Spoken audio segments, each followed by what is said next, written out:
ეხლა იყვნენ ხოლმე ისეთები, ვისაც ახლა ადმინისტრაცია მოდით და შეიძლება რომ ამ პიროვნებებმა მიიღონ მონაწილეობა არჩევნებში და თხოვდნენ ხოლმე იგი რომ შეიძლება საყარში შემოგვიდაში ესები არიან და ამალების ხალხიდება.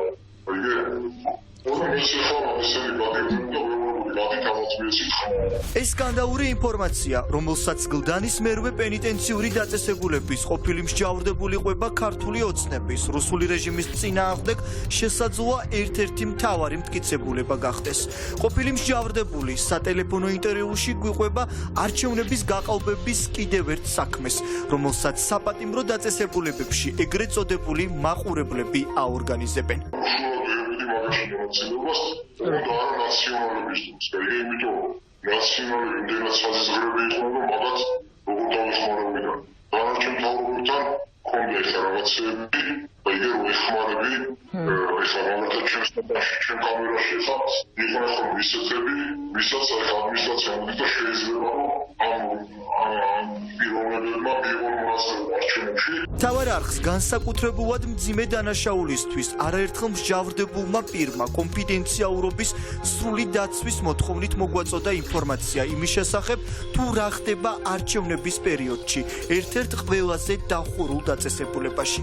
წყარო მერვე პენიტენციური დაწესებულებიდან გვიყვება, რომ ციხეში კრიმინალური ავტორიტეტების გავლენები არჩევნების პერიოდში განსაკუთრებულად იზრდება და არაფორმალური მმართველობა ძლიერდება. ესე გააკეთო იმათ კითხვები აღნიშნული ეგესის მე ხა რომ იმდენად ხა ვიყო ჩვენთან ეს პატიმრები რომ შორა ხალხური ესე საჭირო და გაიგეთებინათ ესე აკეთებინათ სულხა კითხვები არის გლდანის ციხიდან მიღებული ინფორმაციით ირკვევა, რომ გავლენიანი მსჯავრდებული, რომელიც ქართული ოცნების სასარგებლოდ საპატიმროში ხმების მობილიზებაში იღებენ მონაწილეობას პენიტენციურ დაწესებულებაში პრივილეგიებით სარგებლობენ. ჩვენი რესპონდენტი ამტკიცებს, რომ გავლენიან პატიმრებს გლდანის ციხეში ყველაფრის უფლება აქვთ.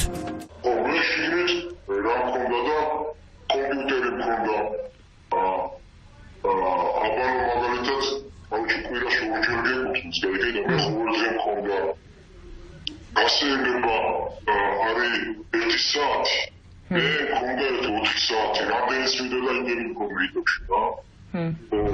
ციხეში კრიმინალური ავტორიტეტების გავლენები, რომ წლიდან წლამდე იზრდება და არაფორმალური მმართველობა ძლიერდება, ამას მთავარ არხს არაერთი წყარო უდასტურებს. 26 ოქტომბრის გადამწყვეტი არჩევნების დღეს საპატიმროში ჩატარებული არჩევნები, რომ ტოტალური დაშინებისა და იძულების ფონზე ჩატარდა, ამას ადასტურებს ის პირიც, რომელიც გლდანის მერვე პენიტენციურ დაწესებულებაში არჩევნებს აკვირდებოდა. პატიმრების შემოყვანა ხდებოდა ბადრაგების მიერ.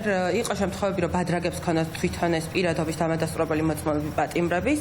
3 საარჩევნო მაგიდა ჰქონდა მოკლედ და შესაბამისად 3 ადამიანი უნდა ყოფილიყო იქ მხოლოდ, მაგრამ იყო შემთხვევები, რომ ერთმანეთთან მიდიოდნენ და კითხვას უსვამდნენ, რომ ვინ შემოხაზა, ის უნდა შემოგეხაზა და მითითებები მართლა იყო რეალურად.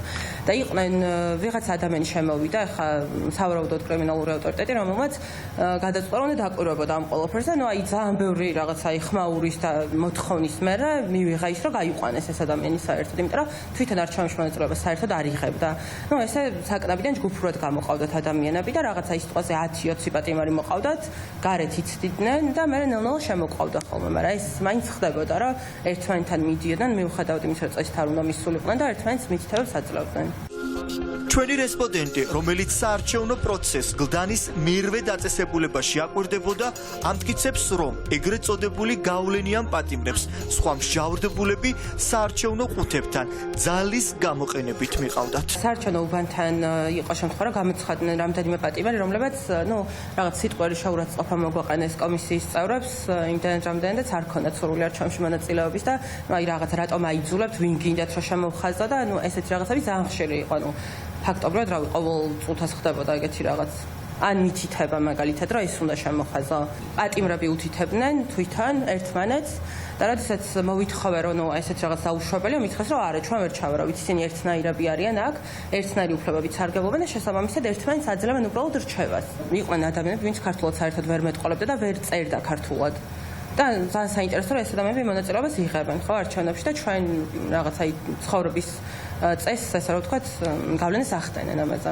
ფაქტია, რომ ქართულმა ოცნებამ ამომრჩევლის ნებაზე ზემოქმედება 26 ოქტომბრამდე ბევრად ადრე დაიწყო. თითქმის ყველა მტკიცებულება, რომელიც ადასტურებს, რომ 26 ოქტომბრის არჩევნები წინასწარ შემუშავებული სქემით ტოტალურად გაყალბდა, სადამკვირვებლო ორგანიზაციებისა და ოპოზიციის მიერ არის გაშიფრული.